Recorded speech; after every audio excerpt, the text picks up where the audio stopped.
শীতকালে গরম গরম ফুলকো ফুলকো লুচি বা গরম গরম খিচুড়ি, তার সঙ্গে যদি থাকে এরকম কষা কষা আলুর দম, ব্যাপারটা বেশ জমে যায়। কি বলো, তাই না? তো চলো আজকের করে ফেলি কষা কষা আলুর দম।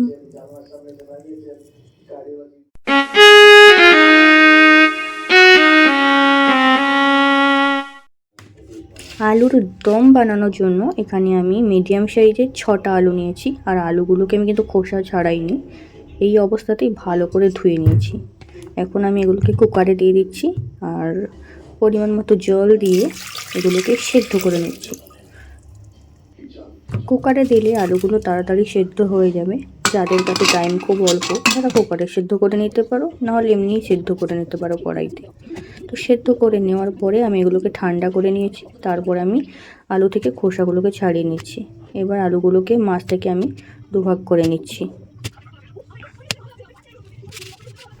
এখন চলো এখানে একটা পেস্ট বানাবো। এখানে নিয়েছি পেঁয়াজ, রসুন, আদা, দুটো শুকনো লঙ্কা, টমেটো, সব কিছু দিয়ে নিয়েছি মিক্সিতে। তারপর এগুলোকে আমি পেস্ট করে নিচ্ছি। তো দেখতেই পেলে পেস্ট হয়ে গেছে। এটাকে আমি সাইডে রেখে দিই। চলো পরের স্টেপ। কড়াইতে দিয়ে দিলাম সাদা তেল। আর তেলটাকে ভালো করে গরম করে এর মধ্যে ওই যে আলুগুলো সেদ্ধ করে রেখেছিলাম ওগুলোকে ভেজে নেব। তো আলুগুলো দিয়ে দিলাম কড়াইতে, দিয়ে ভালো করে নেড়ে চেড়ে নেব এবং ভালো করে ভেজে নেব। আলুগুলো দেওয়ার পর এর মধ্যে আমি দিয়ে দিচ্ছি হলুদ গুঁড়ো আর একটু কাশ্মীরি লঙ্কার গুঁড়ো আর একটুখানি লবণ।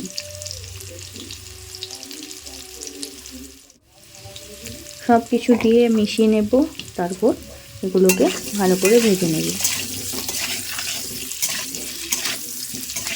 আলুগুলো ভাজা হয়ে গেলে আমি এগুলোকে তুলে নিচ্ছি। আর তারপরে চলো পরের স্টেপে যাওয়া যাক।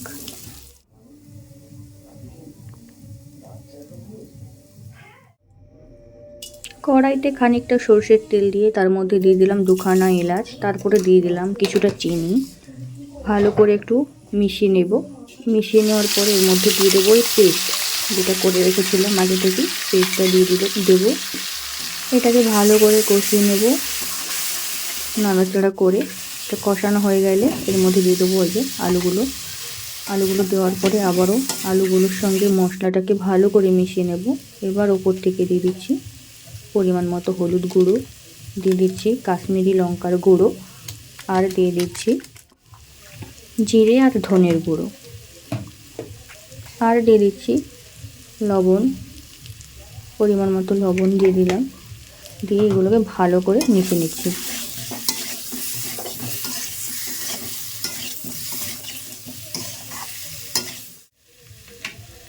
কষানো হয়ে গেলে মিক্সির জারটা ধুয়ে জল দিয়ে দিচ্ছি। অল্প দিলাম, দিয়ে একটু মিশিয়ে নিচ্ছি। এরপরে বাকি জলটাও দিয়ে দেব। এখানে কিন্তু আর বেশি আমি জল ইউজ করব না, যেহেতু আলুটা আগে থেকেই সেদ্ধ আছে, তাই আর বেশি সেদ্ধ করা লাগবে না। শুধু জলটাকে একদম শুকিয়ে নিলেই হয়ে যাবে কষা কষা আলুর দম। তো ফুটিয়ে নিয়েছিলাম, ফুটিয়ে নেওয়ার পরে এরকম হয়েছে। এখন এর মধ্যে দিয়ে দিচ্ছি কসুরি মেথি। বেশি কিছু লাগবে না, বাড়িতে থাকা উপকরণ দিয়ে এটা বানানো যায় এবং খেতে খুবই টেস্টি, খুবই ভালো লাগে। রুটি, লুচি, পরোটা, ভাত, এমনকি খিচুড়ির সঙ্গেও এটা বেশ লাগে, এমনকি মুড়ির সঙ্গেও দারুণ লাগে। কসুরি মেথিটা দেওয়ার পরে এখানে দিয়ে দিচ্ছি কিছুটা গরম মশলা, দিয়ে ভালো করে মিশিয়ে নিচ্ছি। আর এরপরে দিয়ে দিচ্ছি শেষ পর্যায়ে কিছু ধনেপাতা, কুচনো ধনেপাতা দিয়ে দিলাম। দিয়ে ভালো করে মিশিয়ে নিচ্ছি, নিয়ে এটাকে নামিয়ে নেব।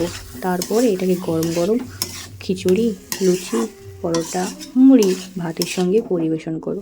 খেয়ে দেখো বেশ লাগে। কিন্তু ভিডিওটা যদি ভালো লাগে তাহলে একটা লাইক করো, কমেন্টস করো, শেয়ার করো। আর যদি আমার চ্যানেলে নতুন হও চ্যানেলটাকে সাবস্ক্রাইব করো। আর সবাই অনেক ভালো থেকো।